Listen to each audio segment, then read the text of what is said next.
Hello, everybody. This is Latasha Jimerson. I am an author, teacher, and book coach.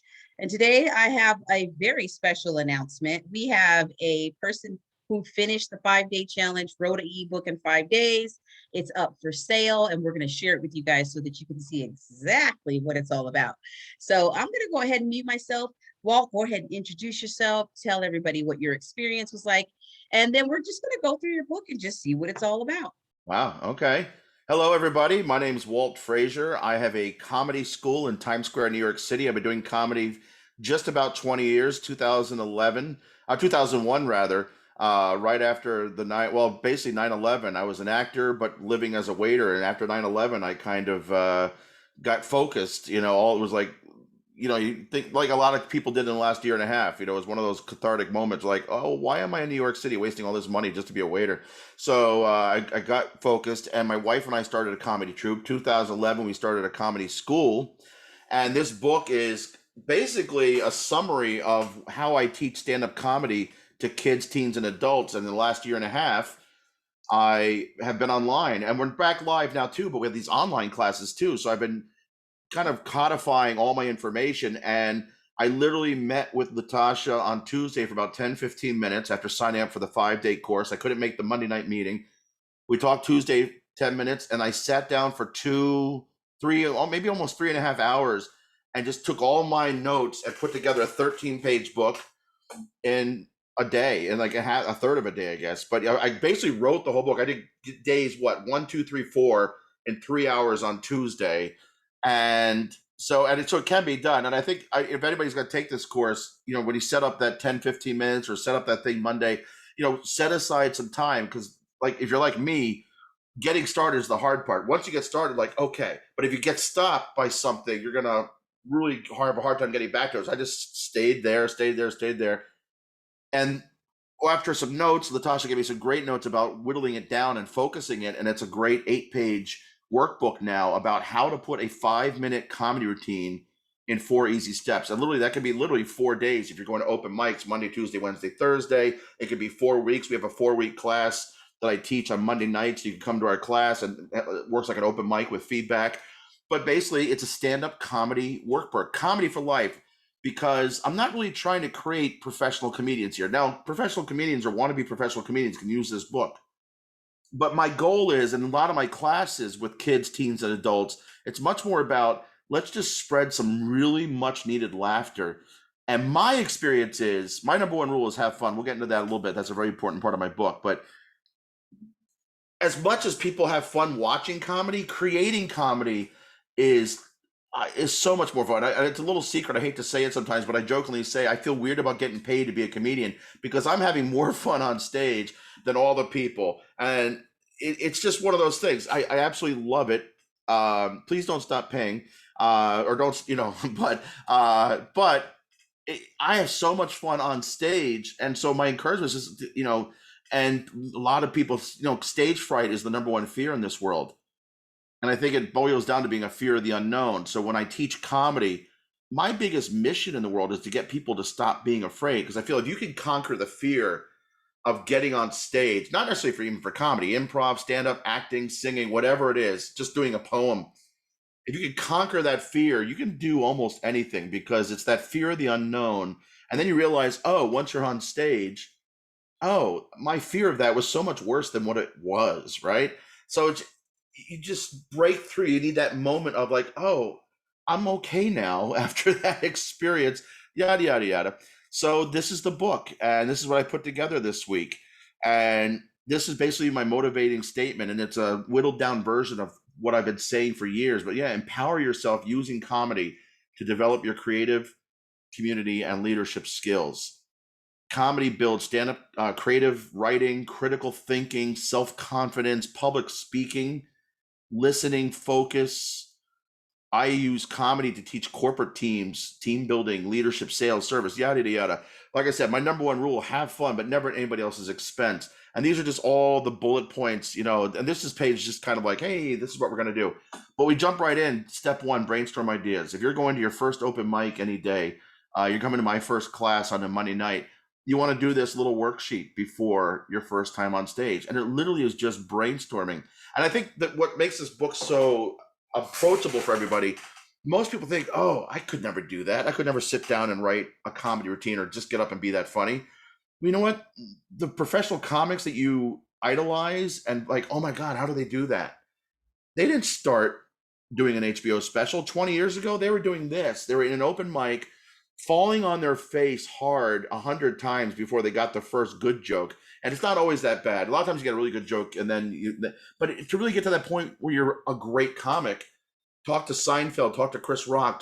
There's a great special on HBO or Showtime, I forget, where Chris Rock, Louis C.K., Seinfeld, and Ricky Gervais sit down, and they just talk about all the things that went wrong at the beginning of their comedy career, like how hard comedy is at some point. But at the same time, it's just a matter of doing it over and over again, breaking it down. I've learned this from one of my kids. There's a show called Adventure Time that the kids watch, and they said there's a kid and there's a dog, I think named Jake, and the kid says, "Oh, I suck at this," yada yada yada, and the dog says, "Yeah, but sucking at something is the first step of being good at something, right?" So this page is all about demystifying that first step. And it literally is just brainstorm a list of 5 to 10 ideas. Just brainstorm it. And then you got to get on stage, you got to analyze your work. And that's pretty much it. Every time you have, that's day one. And then bam, you get on stage for 5 minutes. Oh yeah, very important. To get this down to a single page for each one of these steps, I have a whole video companion. So if you click that link, bam, you go to this YouTube video that just talks about brainstorming ideas. So it's all there. And a lot of stuff that I babble, if you can tell, I can babble a lot. A lot of the stuff that I say in the class, I put in the video so you don't have to read through all it. It's a lot of words. You don't want to read through it anyway. But it's kind of like taking a 5-10 minute class, each one of these videos. So I added one of these videos for each step of the game. Long story short, there's 4 steps. Brainstorm, you get it on stage, and every time you just whittle it down every time, and you get off stage. And when you get on stage the next time, you just make look minor changes. And so over 4 classes, you go from brainstorming ideas to having a 5-minute comedy routine. And again, this is not about setting you up to go on the road and be a professional comic. This is about just getting up to the point where you can have fun, invite your friends to the club, have some drinks, and just share. And then beyond that, taking those skills, if you have to do a presentation at work, or you got a family reunion, God forbid you have a eulogy or whatnot, you have to get on stage and talk in front of people, right? It demystifies the whole process of putting a 5-minute thing together, not just for comedy. And I think I love what I love about this process. Latasha's kind of like 3-4 step process for writing a book starts with brainstorming too, right? Like as soon as I read that, I says, "Oh, we're on the same page right from day one." You know what I mean? It's they kind of very much complement each other in that sense. Yeah, toast that one. So I want to thank Latasha 100%, because this is a book that's been in my head for a long time. These are worksheets that I've had in some form of another, but it forced me to finesse them a little bit and present them a little bit better. Right? The stuff I just kind of throw together and print out and hand at my classes. Now I've got something that looks 10 times better. And it's already sold 1 copy. It's been, I published it, at 4-5 o'clock Eastern. It's now, oh, that's your time. I'll say it's 6:30. That's your 6:30 in California. Yeah, it's 9:30. So it's been out for 3 hours. I put it out on my email list. Somebody's already bought. And if you take a class with me, I kind of say, I'll give you a free copy, because it's all, so you can buy this. One of the things I'm doing right now, if you buy this, I'm going to give you a free admission to one of my classes. But if you sign up for like a month of one of my classes, or I have classes in Times Square, I've already emailed it to all my students that are already signed up. But if you sign up for a class, I'm going to give you a free copy of it. But it's not just for my students. Teachers could use this to create I know you have a lot of educators you work with, Latasha. This is a great way to get students involved and interested in creative writing.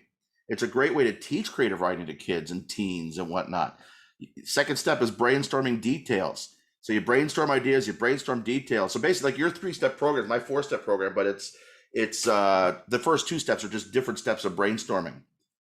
And it's not until the 3rd step we even talk about being funny. Because when you try to be funny, you end up being jerky. When you try to be clever, you end up being elitist and disconnected. And I think a lot of the education world, it's all about out leading everybody, right? And so all of a sudden, these simple goals seem unattainable, but if you break it down, you just do. You drop all the ego and drop all the insecurity. I think they both equally destroy self and creativity for sure. Ego doesn't work for creativity. You sometimes need that little ounce of like arrogant energies just to get yourself on stage and overcome the insecurity. But when that takes over, it shuts down creativity. You start being jerky, you start being disconnected. So find the funny, really simple. You already have an outline or a gist of what you're going to talk about. You have a story. You've been on stage twice already, hopefully. If you know, don't, I should point out, don't skip to this step. Whatever you do, and I say this in every video and I say this in every class, I don't even like talking about this. I feel weird about even talking about it now, but only because if you start with this step, you're going to skip some very important steps that where you just discover, you know, we want to find the funny. You want to force the funny. You don't want to all of a sudden, there's very few people that can sit down and say, okay, I'm just going to write this and then get up and it's going to be a perfect comedy routine. A lot of people that can do that and write a perfect comedy routine, they write for the professional comedians that you know, or they're professional comedians, but the ones that you know, the people that can just sit down and write are writing for those TV shows. There are very few people that can do that and perform it. Steve Martin's one of them, right? There's a small list of people that can do both. But find the funny video. It's all about just going through your routine. Okay, and how can we just kind of pull out the two quick little things I'll tell you: editing, pulling out the unnecessary stuff, and or bumping up. There's a simple little thing I like to say, and all this stuff is a long-winded way to say it. Just keep repeating successes and learning from mistakes as you go along, and it gets better and better and better and better and better. Purely that simple. And that's really the whole the 4-step process. Every time you get on stage, we're just going to change it just a little bit. And then you get to the outline routine. The difference between, I think, stand-up comedy, at least the way I teach it, and other forms of writing, I never quite get to that final draft written stage. The final draft is on stage because stand-up comedy shouldn't just be a reading or memorizing something. So we outline it so that you have a game plan, and you can put that on the stool. That stool that's on the stage, some people sit on it. It's for your water bottle and for the outline. So you could be there with the microphone. Hey, how's everybody doing tonight? Hey, okay, what's the next thing I want to talk about? Yeah. And you just kind of glance over at it. It's just right there. If you're like me and you're blind, you write in big letters, so you just don't have to go like this. What am I want to talk about next? So you just have that guideline, and that way but it also mentally prepares you. I don't care if it's the 100th time you've done this routine. Outline it, because it just, life happens, right? You're out there and you got in a traffic accident, or you just had traffic, you had, you know, a bad stomach thing from whatever you ate for lunch, whatever, right? You got in a fight with somebody, whatever. Life happens. And then all of a sudden you got on stage and have to be responsible for entertaining hundreds of people, or 10 people if you're starting out. But you got to be up there. So that outlining process focuses you, and then it is a cheat sheet. But if you have a whole script and it's like, oh, what did I want to read? And you're just up there trying to memorize what you read. No, because you want stand-up comedy is more of a conversation between you and the audience. Every audience member out there should sound like or feel like you're talking to them one-on-one, right? It's a conversation, a one-on-one conversation with 300 or 400 people at a time. And that's really the difference between stand-up comedy and a lot of other performance forms. So, and again, you get on stage, you analyze the work, and then the little secret here, I have a few of these little secrets hidden in there. You're going to repeat this process over and over and over again. After 4 stand-up sessions, 4 open mic sessions, or 4 classes following this method, you're going to have a 5-minute routine. And then you're going to continue repeating step 3 and 4 until you're like done with this routine. You're either retired or you're sick of this material and working on new material, because every time you get on stage, you're going to try to make it better and better and better. And not only because you want to make it better, but sometimes if you don't do that, it gets boring. Like, you get bored with the material. So it's reinventing yourself, reinventing the material just so that's fresh. And you're always coming up with new material. If you're doing professional stand-up comedy, you're touring the country, you're working the clubs, and you might have the same audiences. Or you're one of the big comics and you've got to do 45 to 60 minutes for a new special every year. they're in the clubs doing this. When you don't see them on TV, they're in the clubs in New York City working these things. They're not doing the open mics. They can do this at a professional show. I was doing a show at the stand-up comedy club, 78th Street, stand up New York, it's called 78th Street, off of Broadway. And the late great Patrice O'Neill came in. I was doing a show on a Tuesday night, 3 weeks in a row. And I think he was doing this other nights too, but every night I was there, he came in at the end of our show and sat down for anywhere from 2 to 3 hours and worked with our little crowd that we just barked in to see our show. This is about 10, 12 years ago now. And Patricia sat down and said, okay, open up his notebook and just started, what do we think about this joke? What do you think about this joke? So he was treating my show like an open mic, because that's what you can do when you're that big of a name. But it was awesome. Like, the professionals, like, they can tell a bad joke and it's still entertaining. It's great. So, and then it's a quick little page. Hey, this is me. And for those who don't know me, I have done some TV. I've been on TV. I've been performing comedy professionally.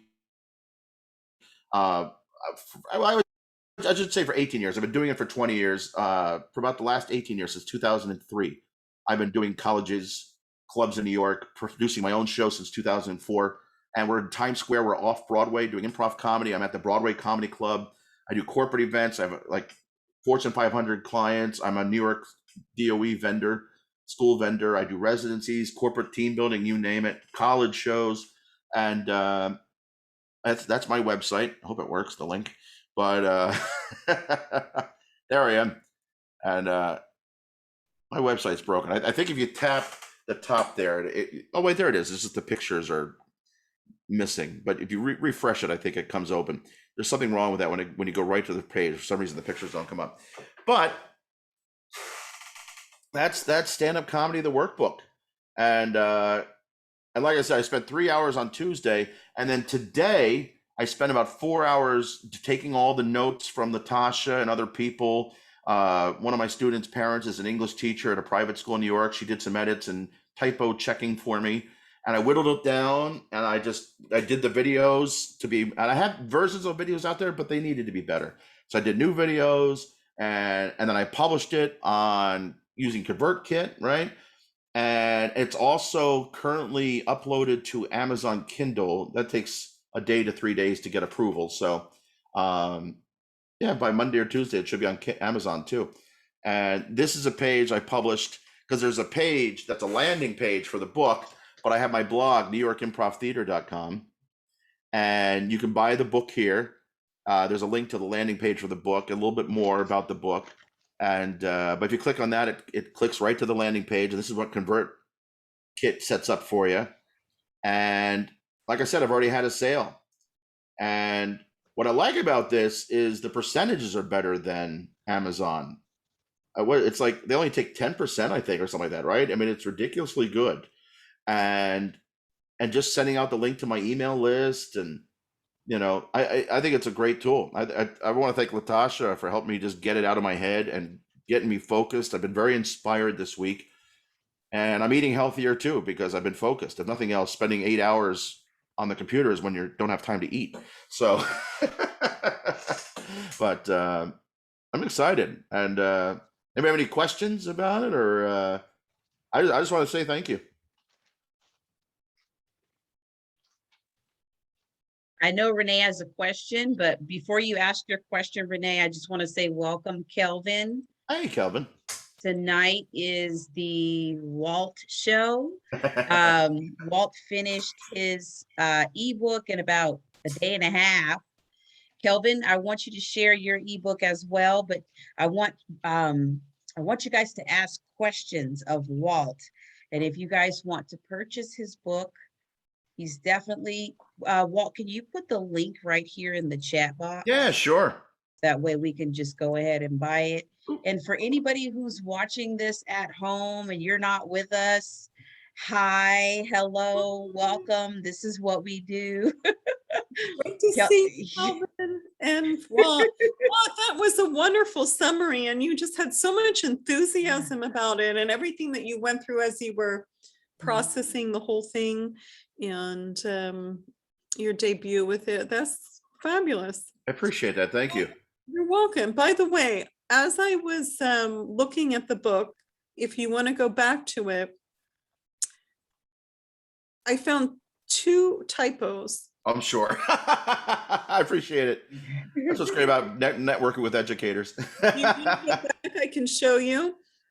We One, won't show it now, but you can send him one an was- email. okay.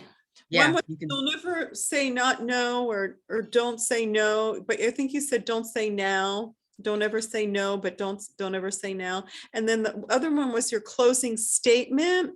Statement, MENT. I think you put it MNET or something like that. Closing statement, or Oh, okay. you see what I mean? There's some of the typos that the Google doesn't pick if it's like a real word. Yeah. No. But- or a word. Don't ever say no, NO, rather than don't ever say now, unless you meant. Right. Yeah. And then that closing. Probably not. You see the closing Mm. statement? Let me see. Renee, Walt's email is in email. the chat. Just go ahead and email him. Okay. Kelvin, how are you? What's going on, Kelvin? Thank you. Can you hear me? Thank you. No, Yes, that's we good. I'll can take a look hear at it. you. No, it was great. Otherwise, these are just 2 little minor details. I mean, I need that help. I appreciate it. That's my weak spot. that's at the start anyhow. No one's probably seen it yet. So Kelvin Uh, Bell, how are you? I feel like possibly what scrambled eggs feels like right now. Scrambling here, scrambling there. You want to Yeah. share a little bit about your journey, your book writing journey? I know it's it's a flight to outer space. It keeps going. He said outer space. Yes. Because I'm right now, I was closing out and preparing my mile number 9 Uh-oh. for the Eden Centricity and Inside Out Journey, which I authored over a year ago through LT's beautiful help. Just being an entrepreneur and just the whole thing is arduous, but it's a beauty in it all. So I'm still laughing, smiling. Like I said, I was just fixing up my PowerPoint for tomorrow and Monday's discussion on being judgmental.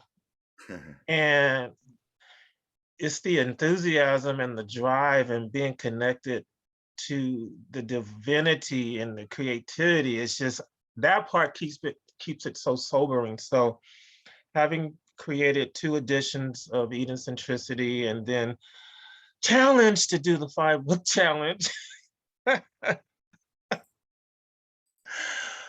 It's a wonderful thing. It's tools to continue to build on. It's intimidating because there's so many wonderful persons like Walt in this Zoom room doing amazing stuff, and you just want to, you're aspiring to be just like these wonderful people. And because I hooked up with LT, I met so many wonderful people. And now I'm going around to connect dots of those persons that I've come acquainted with to become a better producer, a better author, creator. So, yeah. It's good seeing Renee again. Sorry, Renee, I turned off your mic because you were chit-chatting while Kelvin was sharing. We're on the recorded part right now. Okay. So in a nutshell, in a word, great. That's my experience. It'll continue to be great because the creator connected me to a great person like LT. And it's just really explosive when you're running to people from all over the world. I joined a writers group and it gave me an opportunity to collaborate. I just finished doing my 2nd collaboration with them called I Am Not an Oops. That never would have happened had I not hooked up with LT, because she inspired us to hook up with networks that support where we're going, where we're headed, where we want to be. and meeting people all over the world. I'm watching LT. She's got all these people from God, Africa, where I mean, it was like, oh my gosh, she's gone really international. And now I've gone international. I have one gentleman from India that I'm connected with. So, I mean, people just know who you are, know that you're a change agent, and you have a responsibility to just impart whatever the creator has put into you. It's enough for everyone. So I'm done speaking.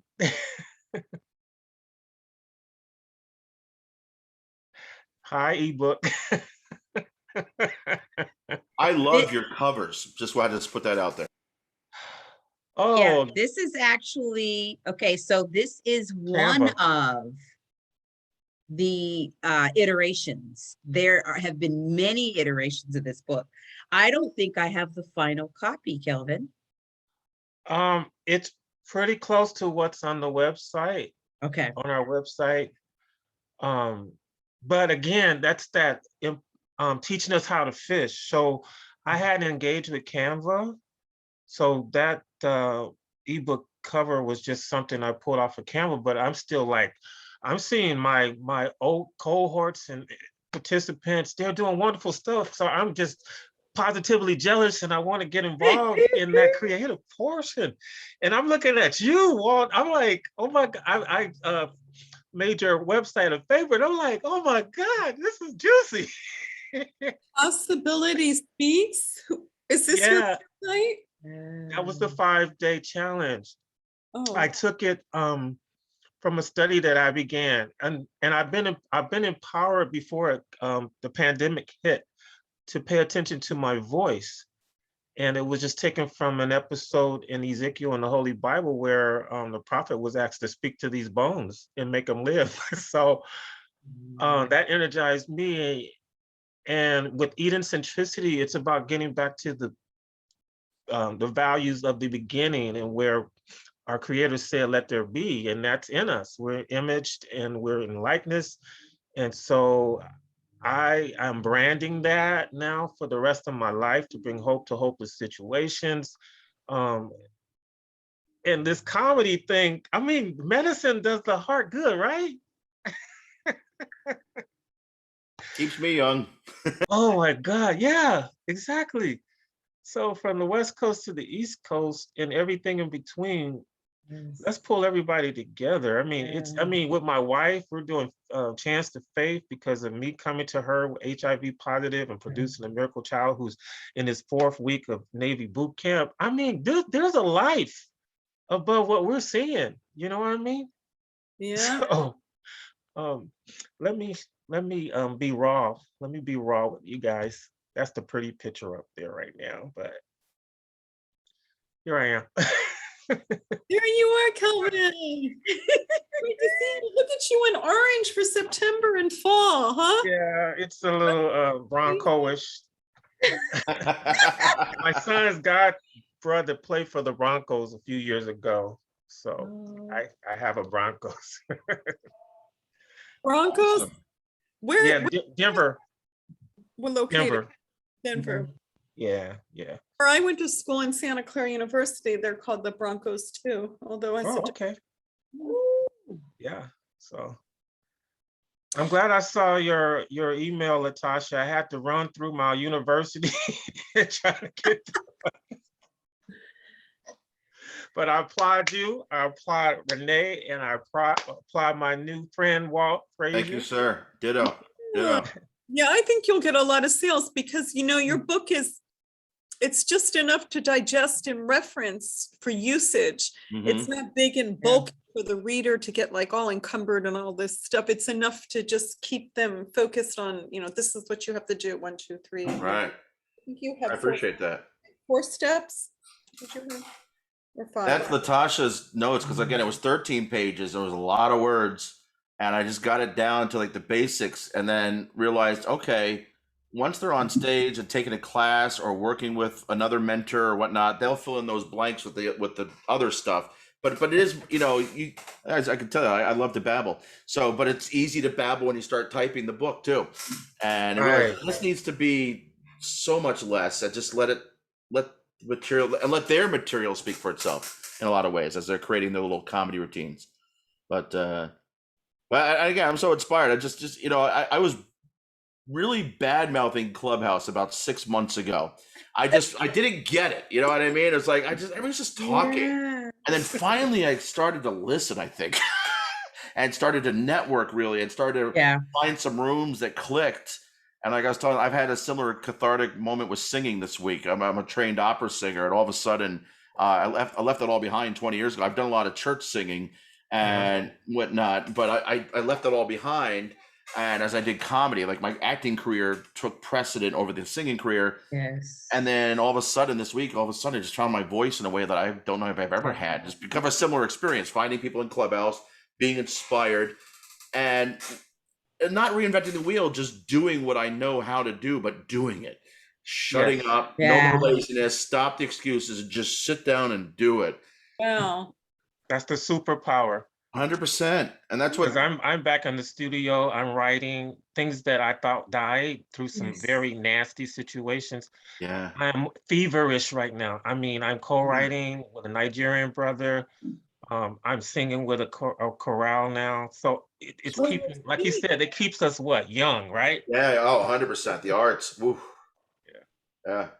And teaching the kids that I teach, their humor, the mouth of babes. What's great about teaching comedy to like 8 to 14, or I have older teens too, but like 7 and 8-year-olds too. I have a girl that just coming back to classes for the first time since last spring, but she had a routine last April. 8 years old tops, little young lady. Her parents are from India, and cute as a button, brilliant, and just sat behind her couch at a tiny apartment. She sat behind the couch with headphones on, and she has routine in April already, saying, "I'm so sick of FaceTime and Zoom, birthdays, school, because I have to look at everybody's laundry on their bed. Even my teacher, I want looking at her dirty laundry during class." And all of a sudden, that got me through 14 months of quarantine. You know what I mean? Like that wisdom was just every time I had a bad day, I thought of Ada, and like I love her. You know what I mean? And I love Said every once in laundry a on the while. bed.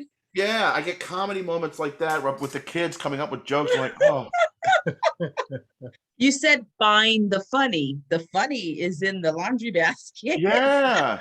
And she didn't know how funny it was. She just said it. And I'm like, oh my God, that's gold. So That's funny. gold. That's just, and part of it's the cuteness of the 8-year-old saying it. If it was like a 50-year-old, washed up, Right. like, oh, laundry in your bed. I don't look at this anymore. But the 8-year-old saying it just matter of factly, yeah. And birthday parties, like, oh yeah, how do you share the cake? I don't know. Just watch somebody eat cake, and that was some of the jokes what I added to her. But oh my God, it was so cute. It's like, oh my God, and that got me through quarantine. Like doing these, the whole reason I have a company still. March, I have these parents, I have these teens. I've been doing comedy with kids for 10 years now. And I had these very loyal parents, and I had this group called the Class Clowns, and some of them are in college now. Some of them have been with me since they're 7, 8, and now they're in high school and going on to college. It's amazing. Like without kids of my own, I'd love to watch that. But I got a joke for your friend based on that. But yada yada yada. Long story short, the mother calls me and said, the clowns, they're depressed. Can you meet with them like the second week of quarantine? Can you meet with them on Zoom? And I never heard of with the Class Clowns, what they call themselves. They have their own Instagram channel and everything. Class Clowns. Wow. So they like created their own comedy troupe like 2 summers ago. We have a comedy camp, and so it's like total immersion for 8-10 weeks for some of them that do it every week. It's amazing. But the mother said, "Do you mind meeting with them? They're a little bit down and bummed. The quarantine canceled their winter showcase March 14th. I closed 2 days before everybody else because when the NBA went down, I said that's something. The NBA's closed. I'm going to close this weekend because we don't know." And I kept thinking, and at that point, we didn't know the kids were fine, right? Or better, rather. But I can't, if one of these kids got sick because they came to my show or class, I would be devastated, if nothing else. So for selfish reasons, I'm shutting this down to save them. And a week later, the parents like, oh, they're just bummed. Can you meet with them? I never even heard of Zoom. Can you meet with them on Zoom? Like, what's Zoom? By the end of that hour, I'm like, this could work. Yeah. So that I tribute surviving the last year and a half. And now I have, like you were saying, Kelvin, I had students from Australia, from India, from Israel, from Norway, from all over coming into comedy class. And I had this one or two kids, one from China, one Australia, and it's like 8, 9 a.m. for them, meeting with our like after school program. And it's like 13 hours off, whatever it is. We're doing 7 o'clock, it's 8 o'clock there, whatever it is. And we had them for months. And it was, it opens up a whole new path. What, if you take adversity and realize, oh, it's just a fork in the road, it opens up. And now, even beyond that, corporate events are staying online because we have corporate teams all over, that are already spread out. And I've been working with these teams for years, but now they don't want to come to New York for their retreat. So I have a meeting with Milbank, who's lawyers, with people from London and DC and LA and Dallas, all in one call, doing a show and a workshop, doing some team building. Wow. It's powerful. It's amazing. So it should have shut us all down, but we found a way, So and that inspired me to write those 2 books last summer. And I've been having this book and another book. I have another one that's ready to come out. Because I wrote 2 books that were marketed for kids. So it just shut me down from a whole. And I kept saying to everybody, it's not really a kid's book. I just put that on the cover because that's my niche. But it's really not a kid's book. So that allowed me to do this book for adults. So yeah, I could babble all day if you let me. But I'm going to Amazon. What do you have on Amazon, Walt? So if you look for me on Amazon, Walt Frasier, I have 2 books. I have Improv on Zoom. Oh. And there they are, Improv on Zoom and stand-up comedy. It's a very similar cover, so I hope people don't get too. Oh, wow. But if you look at it, it's creative writing for improv for kids. It's specifically because my bread and butter is actually doing classes, shows, residencies for K-12 schools. Okay. And we have a program called Improv for Kids, improvforkids.com. And professional development as well. I've worked with all ages, and a lot of District 75, which is basically special needs in New York.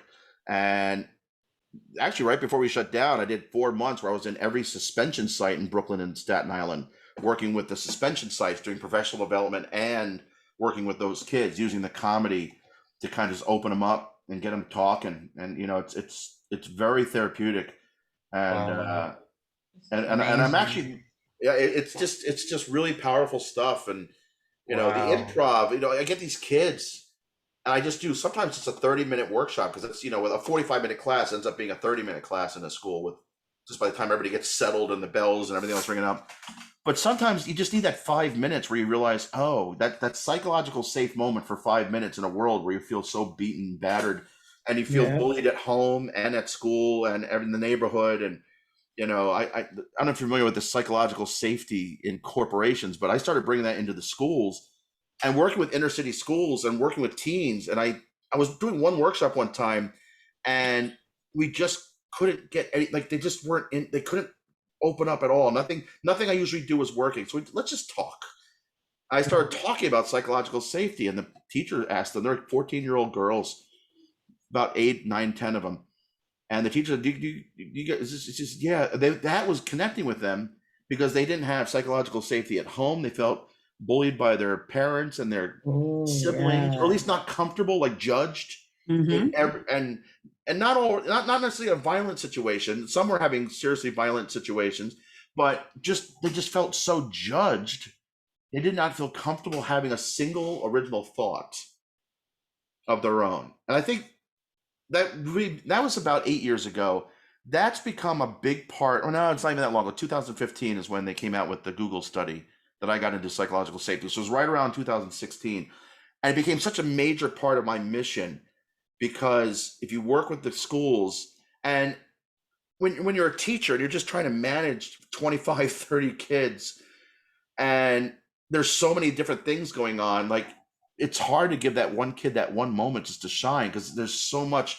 They'll snicker if they mispronounce a word reading in class, right? There's just so much of this. There's so much layered up, and just breaking it down and saying, let's just chill, let's just breathe, let's be silly, let's be 5 again. When I work with adults, don't be middle school because that's when we started being judgmental. Go back to being 5, act like a kid, think like a kid. Oh my God, that's when the tomorrow. creative, right? Yeah. If you're looking to create and you're stuck, think like a 5-year-old. Yeah. Got to go back before we started being afraid of everybody and everything, because they say we beat the creativity out of kids by ninth grade just because we we're trying do. to control them and survive our day. But it they're not ready to be adults yet, but they're forced too soon sometimes because we don't want to deal with them. Yep. And it's just a matter of just okay. And so if nothing else, I think my power is coming in as like the fun adult. I'm not another adult yelling at them. So I'm like, okay. And I'll leave you with this. We just did a residency over the summer at a Queen school and it's a middle school, and it was their first day back at being in the school, really. They just came back from quarantine. It was a summer program, the Summer Rising program in New York City, which looks great on paper, but it was a hot mess at the admin side, at the execution side, and we're brought in to do original theater projects, or we're supposed to do scripted theater. I kept saying do improv, do comedy, but we're also directors and actors and whatnot. So no, we're gonna have you do theater. We had a production team. I ended up building all kinds of sets, breaking out the saws. I haven't done in 20 years. And I used to direct high school theater, so I've done a lot of that stuff. But this one school, and they had a COVID outbreak, the 8th grade. We lost the entire grade. So out of 40 kids, we had one girl one day. And I got to send this to you, Latasha. And we just started talking to her. And one of my cohorts in crime, Amelia, is also West Indian and Cuban and mixed, but they were very much the same background. And they had started a conversation on colorism.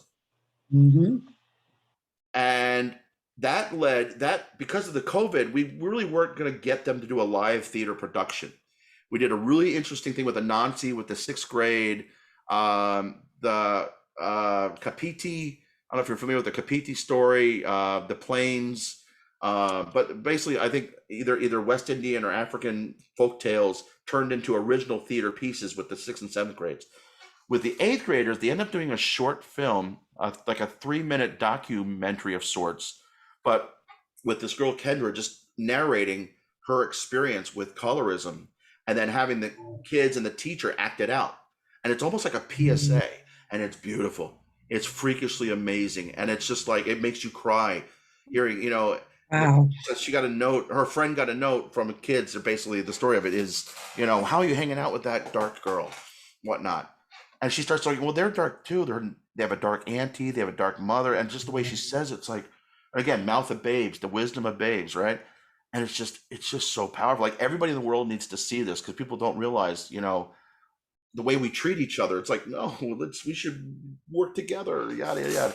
It's beautiful. It's making me cry thinking about it, but yada, yada. I mean, it's just being in the schools, you have those experience with the kids, and it's like, it's beautiful when it comes together. And again, a happy accident because everybody disappeared because of one COVID scare. And having that one-on-one moment with that girl who never probably would have had any participation where we were going, and because she had never shared in class yet for the first 2 weeks, and just like, hey, let's just talk. What do you got? And all of a sudden, we're all just looking at each other. Oh, that's something. That as an artist, you recognize it, right? And you see it in whether it's in music or in drama or in dance. All of a sudden, you realize that could be something. And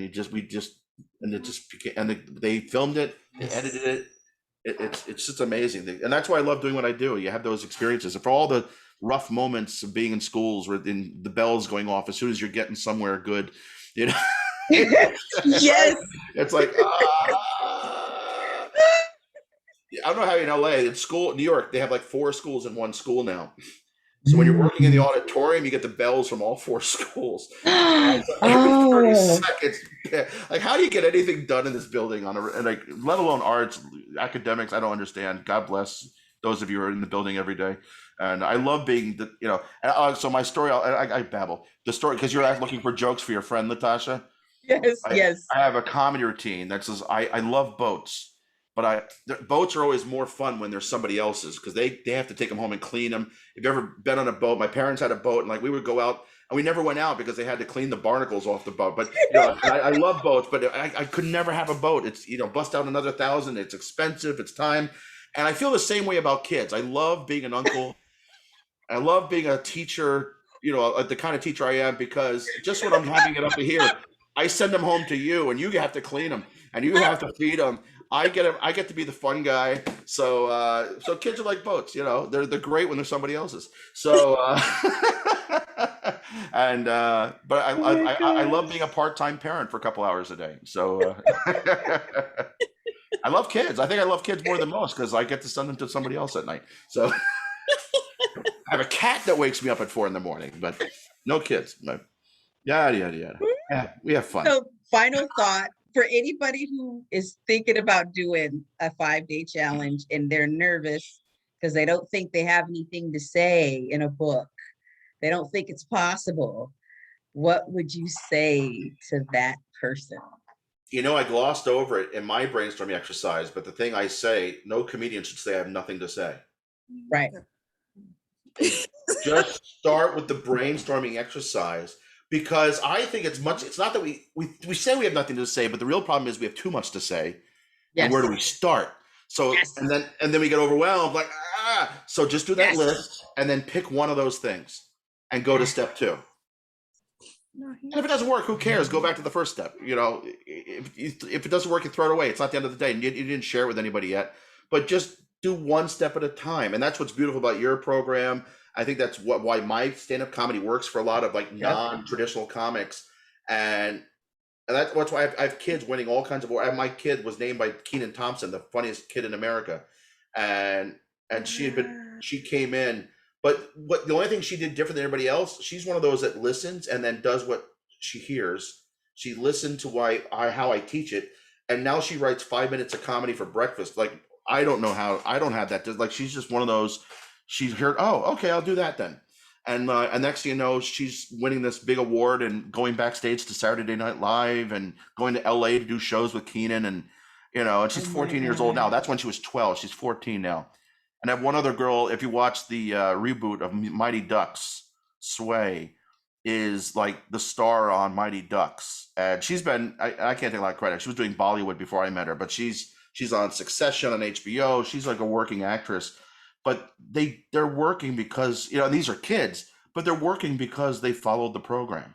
Yes. They're great talents, but it's not magic. I have really freakishly talented people that are just bitter because they're not doing the work and they're watching people pass them by. Ooh. And then they get bitter, so they do even less. They shut down, like, oh, I can't. I'm just gonna go get a job at it, whatever. Yeah. But I'm like, just like I said before, you just have to start. Mm-hmm. The hardest part is starting. The second hardest part, I think, is finishing, right? Follow through. Yeah. But the hardest part is starting. The finishing is not the hardest part. That's the second. But like I said, this book came out because I spent 3 hours on Tuesday and 4 hours today, and just took that moment and got it done, and then got all the feedback over 3 days. And it was actually, I probably would have finished sooner. I would have published it on Wednesday, but you said don't. Wait for the feedback. Relax. Wait for the feedback. Wait for the feedback because you felt like, okay, rest your brain. Your exact quote. And then and then I sat down with all that feedback and put it together. I'm like, oh, this is where it needs to go. Like, oh, I need to do those videos. Oh, yeah. So just do it. Nike had it right? Just do it. And that's why I'm just going to get my bike and start biking and start losing weight again. Now I'm going to just do that. So I love it. Do what you know. Thank you so much, Walt. Thank you so much. I feel so blessed meeting you guys. It's amazing. And we're staying connected. Renee, put your email in the chat. Yeah. So you can be a guest editor if Walt needs an editor for his next book. Oh, great. I love editors. Yeah. Kelvin's a musician. He's also a singer in the church. Sweet. Yeah, you guys connect with each other. Collaborations galore here. This is how we do it.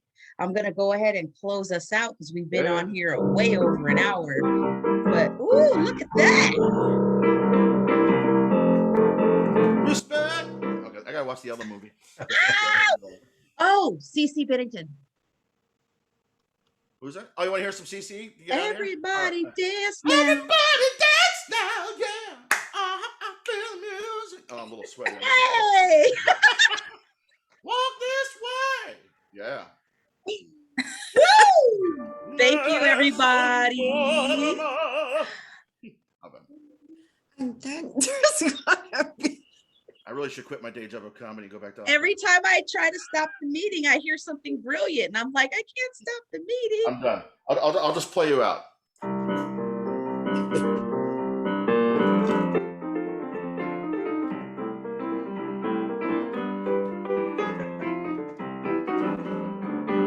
Tell your mom, tell your pop, gonna love about Arkansas all night long. Baby, what I say, baby, what I say.